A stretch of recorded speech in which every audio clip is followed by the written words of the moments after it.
2 дугаар бүлэг. Небухаднецарын зүүд. Небухаднецарын хаанчлалын 2 дахь онд Небухаднецар хэдэн зүүд зүүдэлсний улмаас сэтгэл нь хямарч нойр нь хулжих болжээ. Хааны зүүдийг тайлбарлахаар элбчин, зурхайч, мэрэг төлгөч мөн халдыйчүүдийг дуудахыг хаан тушаажээ. Тэд ирж хааны өмнө зогсцгов. Хаан тэдэнд би нэгэн зүүд зүүдэллээ. Зүүдээ ойлгож мэдгсэн гэж сэтгэл минь шаналж байна гэв. Халдыйчууд хаанд арам хэлээр хаантан мөнх насал тугай. Та зарц нартай зүүдээ ярил бид тайллыг нэлчлээ хэмэв. Хаан халдыйчуудад хариулан айлбар минь бат бай.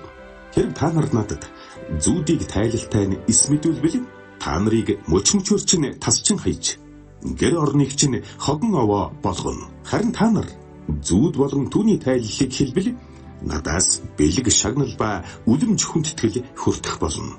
Тиймээс зүүд ба тайллыг нь надад хэлэх түн гэв.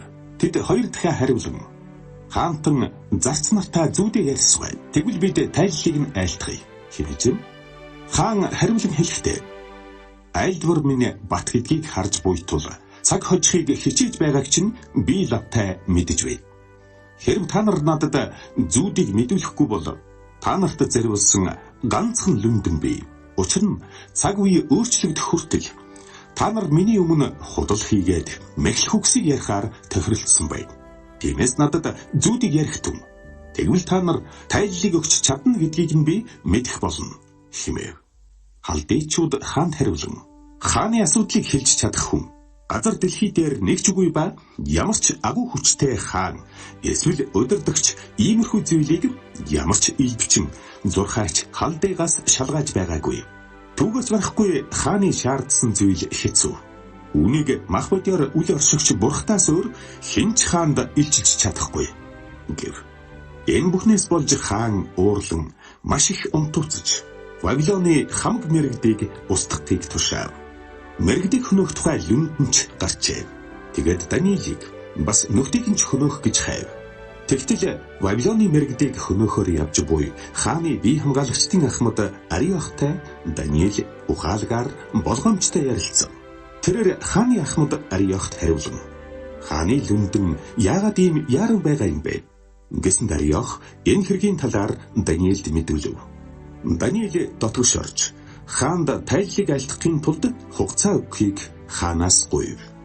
Дараа нь Даниэл гэртээ хараад өөрийн нөхөд Ханания, Мишаил, Азария нарт энэ хэргийн талаар мэдүүлв. Даниэл болон нөхд нь Вавилоны бусад мэрэгдэлтэй хамт устгуулахгүй тулд энэ нууцын талаар Тэнгэрийн бурхнаас өршөөл гуйхыг Даниэл тэднээс хүсв. Энэ нууц Даниэлд шөнийн үзэгдэл дотор илчлэгджээ. Тэгээд Даниэл Тэнгэрийн бурхныг магтав. Даниэл хэлэхдээ бурхны нэр мөнхийн мөнхөд магтагдах болтугай. Учир нь мэрэгэн ухаан хийгээд хүч чадал түүнийх. Тэрээр цаг хийгээд хугацааг өөрчилдөг. Тэрээр хаадыг босгодог, бас унгадаг.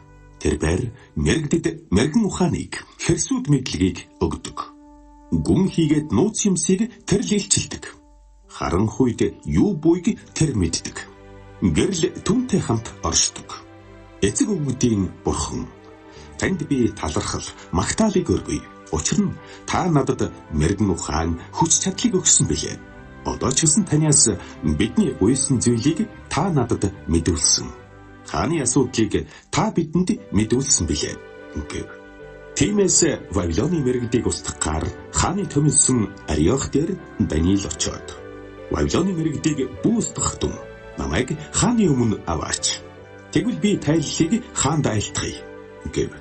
Тэгэхэд Ариох Даниэлийг хааны өмнө яаран дагуулж очоод хаанд Иудагаас ирсэн олзлог төстийн дотроос хаанд тайллыг хэлж чадах хүнийг би оллоо гэв.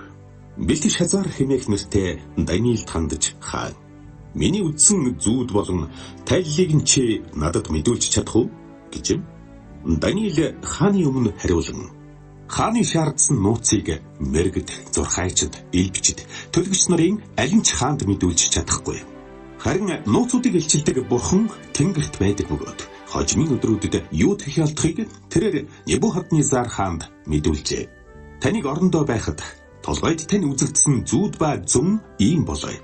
Аяа хаантан таныг орондоо байх үед бодлууд тань ирээдүйд болох зүйлсэд хандсан бөгөөд нууцуудыг илчилдэг нэгэн энэ нь юу болохыг танд мэдүүлсэн байв. Гэвч надад энэ нууц илчлэгдсэн нь надад буй мэрэгэн ухаан альва амьд биетнийхээс илүү гиснийх бус. Харин энэ тайллыг хаан танд мэдүүлэхийн тулд мөн таныг зүрхэндх бодлуудаа ойлгоосай гэснийх юм. Аяа хаантан үзэгтэн асар том баримл танд үзэгджээ. Энэ дүрс агуу том. Гялалцах нь ёр бусын сүрлэг.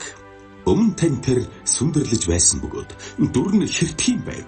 Энэхүү баримлын толгой нь шижир алтаар. Цээж хоёр гар нь мөнгөөр, хэвлий ташаан хүрлээр, хөл нь төмрөөр, тавхайн хэсэг нь төмөр, хэсэг шавраар хийгдсэн бөлгөө. Таныг харсаар байхад гар хөрлгүүгээр нэгэн чулуу цавчигдаж тэр баримлын төмөр ба шаврын тавхайг нь цохиж хэсэг болгон буталж юм. Тэгээд төмөр, шавар, хүрэл, мөнгө, алтан бүгд нэгэн зэрэг бутарч зун тэрэмдсэн тарианы хальс мэт болжээ. Салхи түүнийг хэсгэж ор мөргүй алга болгов. Харин тэр баримлыг бут цогсон чулуу нь асар том уул болоод бүх дэлхийг дүүргэжээ. Зүүд ийм байсан бөлгөө. Одоо бид тайллыг нь хааны өмнө хэлж өгье. Аяа хаантан та бол хаадын хаан. Тэнгэрийн бурхан танд хаанчлал, ярих мэдэл, хүч чадал ба алдрыг өгсөн билээ. Альва нутагт нутаглах хүний хөвгүүд, газрын араатан, тэнгэрийн шуудыг тэрбээр гарт тань өгч захируулсан бөлгөө. Та тэрхүү алтан толгой юм. Танаас хойш таныхаас буурай нэг хаанчлал бий болж, дараа нь 3 дахь хүрэл хаанчлал гарч ирэн бүх дэлхийг захирна. 4 дахь хаанчлал төмөр мэт хүчтэй байв.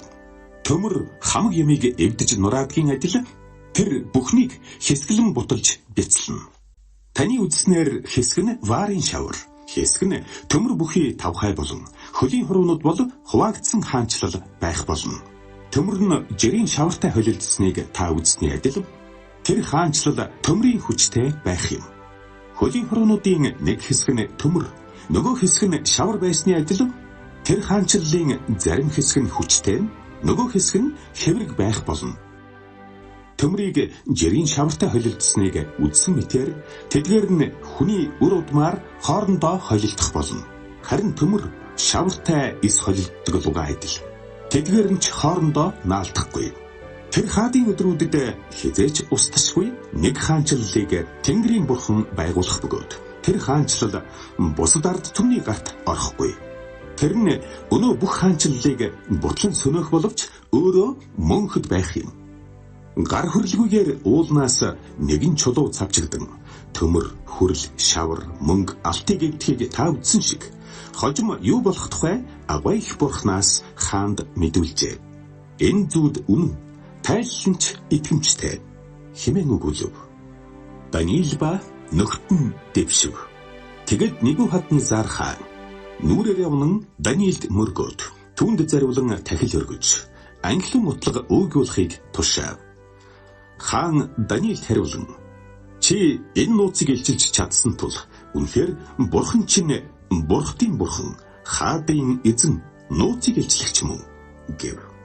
Хаан Даниилийг дэвшүүлэн түүнд олон том бэлгийг өгөөд Вавилоны хамаг мужийг түүгээр захируулж Вавилоны бүх мэрэгдийн тэргүүн захирагч болгов. Хаанд Даниил хүсэлт гаргасны дагуу Шадрах, Мишах, Абедnego нараар хаан Вавилоны мужийн удирдлагыг захируулв. Харин Даниил хааны ордонд суусан бөлгөө.